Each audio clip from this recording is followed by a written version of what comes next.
Bir qadam kері шегінбейтін прессинг. Қарсыласының жанын көзіне көрсететін үйректен тиетін соққылар. Қиын сәттерде қайыспайтын қайсар мінез.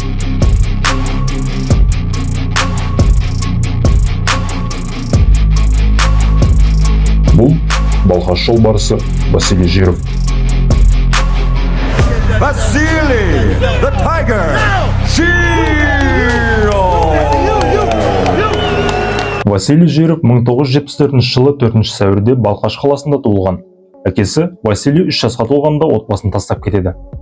Жастайынан анасының қамқорлығында өскен ол спортқа жақын болады. Bir кездері күреспен, каратэмен, суда жүзумен айналысады.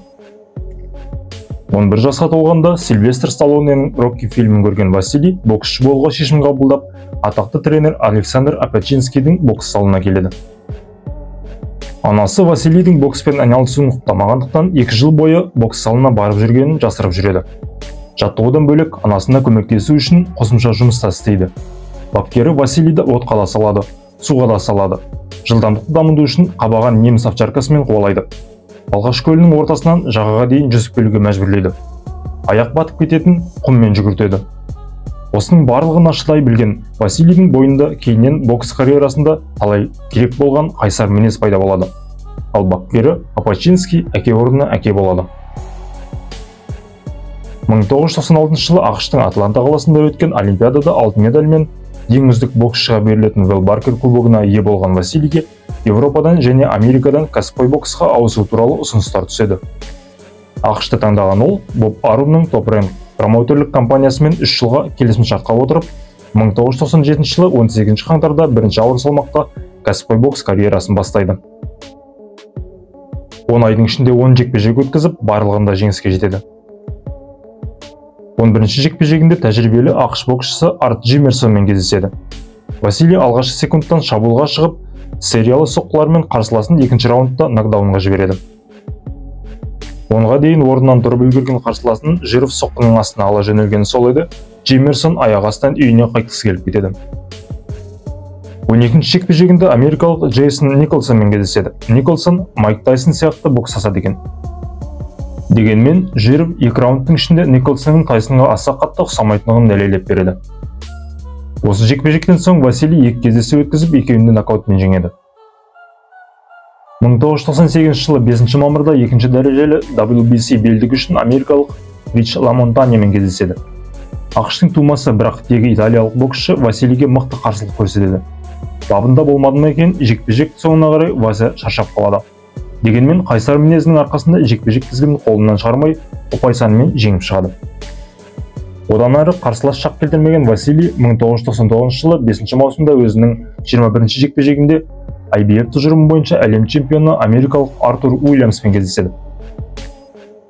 Чемпион Василийге аса қарсылық көрсете алмайды. 3-ші раундта бүйректен соғып нокдаунға жібереді. 7-ші раундта америкалық боксшының қарсыласуға шамасы жоғын көрген рефери жекпе-жекті тоқтатуға мәжбүр болады. Осылайша 25 жасар Василий Жиров 21-ші жекпе-жегінде әлем чемпионы атанады.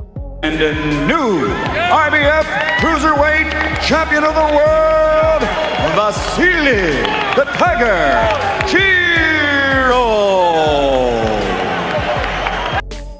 2000 жылы Жиров Боб Аруммен келісімді үзіп, басқа промоутерлік компанияға ауысады. Сонымен бірге өзін чемпиондық белдікке жеткізген тренері де кетеді. 2001 жылы 6 ақпанда Жиров чемпиондық белдігін 3-ші рет Алекс Гонсалеске қарсы жекпе-жекте қорғайды. Жекпе-жек Алматыда Балуан Шолақ спорт сарайында өтеді. Жергілікті жанкүйерлердің көзінше қарсыласын 1-ші раундта нокаутқа жібереді.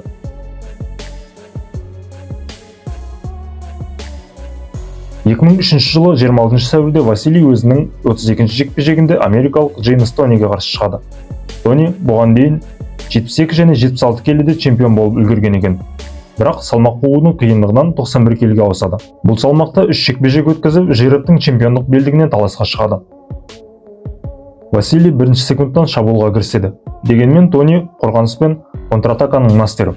Жировтың көптеген соққылар далаға кетеді, немесе тайып өтіп жатады. Бірақ Василий алған бетінен қайтпай сериялы соққыларын жаудырумен болады. Тіпті қызып кетіп 3-ші раундта белден төмен соғып жібереді. Жекпе-жектің орта тұсы. Василий қолынан келгенше прессингті жалғастыруда. Тіпті бір раундта 90 соққыға дейін жұмсаған екен. 8-ші раундта Василий тағы да белден төмен соғады. Соққы 2 рет қайталанған үшін рефери Стив Смугер Жировтан 1 ұпай алып тастайды.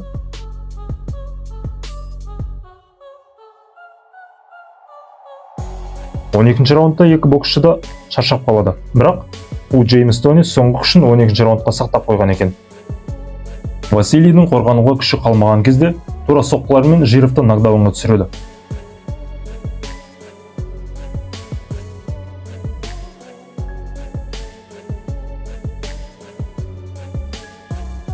Осылайша Василий Жиров кәсіпқой бокста бірінші рет жеңіліп, чемпиондық белдігінен айырылып қалады.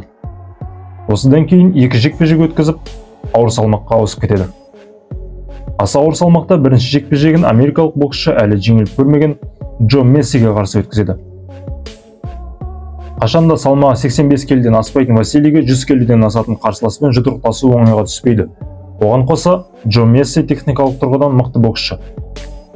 Дегенмен алған бетінен қайтпайтын Василий 9-ші раундта қарсыласын нокдаунға жібереді.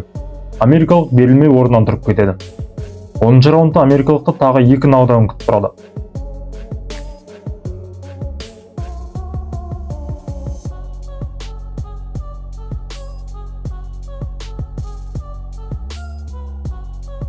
Он раундқа жоспарланған бұл кездесуде өкінішке орай Василий ұпай санымен жеңіліп қалады.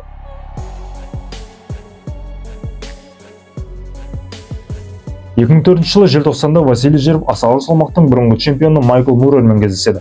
3-ші раундтың орта тұсында боксшылар баспен соғысып, Мурер тізерлеп отырып қалады. Соққы тиді деп ойлаған рефери нокдаун деп ойлап қалады. Мурер орнынан тұрып кетеді.